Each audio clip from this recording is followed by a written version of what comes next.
अनंता को लगा कि उसने मुझे मार दिया, लेकिन सच तो यह है कि उस दिन मेरी मौत नहीं, मेरा पुनर्जन्म हुआ था। आग की लपटों में घिरी हुई मैं जब आखिरी सांस ले रही थी, तभी मेरे अंदर कुछ जाग उठा, कुछ ऐसा जो पहले कभी नहीं था।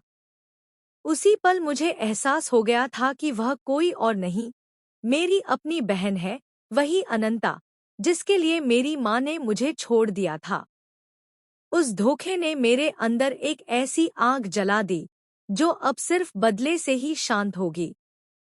लेकिन यह बदला जितना आसान लग रहा था, उतना था नहीं। अनंता अब मेरा शिकार है, सिर्फ मेरा। मैं ही उसे मारूंगी, मैं ही उसका अंत लिखूंगी, यह मैंने खुद से वादा किया था। लेकिन इस कहानी में सबसे बड़ा ट्विस्ट तब आया, जब मुझे पता चला कि अनंता अकेली नहीं है।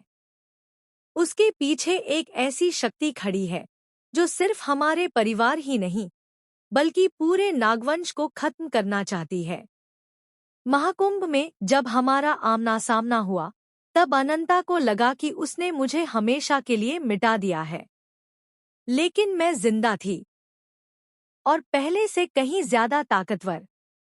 उसी रात जब मैंने अपनी आंखें खोलीं, तो दुनिया अलग थी। हर चीज साफ दिख रही थी, हर आवाज गूंज रही थी, और मेरे अंदर एक अनजानी शक्ति दौड़ रही थी। मैंने जब पानी में अपना चेहरा देखा, तो मेरी आंखें बदल चुकी थीं। उनमें इंसानियत नहीं, बल्कि नागिन की चमक थी। मुझे धीरे धीरे एहसास हुआ कि मैं अब सिर्फ एक साधारण इंसान नहीं रही। मेरे अंदर एक प्राचीन शक्ति जाग चुकी है, एक ऐसी शक्ति जिसे सदियों पहले बंद कर दिया गया था। और यह शक्ति किसी और की नहीं, बल्कि नागिन रानी की थी, जिसे कभी अजय माना जाता था।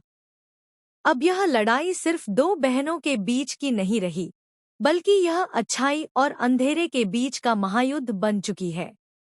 लेकिन सबसे चौंकाने वाला सच तब सामने आया, जब मुझे पता चला कि हमारी माँ जिंदा है, और वह इस पूरे खेल की असली मास्टरमाइंड है। हाँ, वही माँ जिसने मुझे जन्म दिया, वही जिसने मुझे छोड़ दिया, वह अब इस महायुद्ध को खुद कंट्रोल कर रही है। उसने ही अनंता को तैयार किया, उसे शक्तियां दी, और उसे मेरे खिलाफ खड़ा किया। लेकिन क्यों? यह सवाल मेरे अंदर हर पल जलता रहा। जब मैंने सच्चाई जानने की कोशिश की, तो एक और खौफनाक राज सामने आया। असल में मैं और अनंता सिर्फ बहनें नहीं हैं। हम दोनों एक ही शक्ति के दो हिस्से हैं। बचपन में ही माँ ने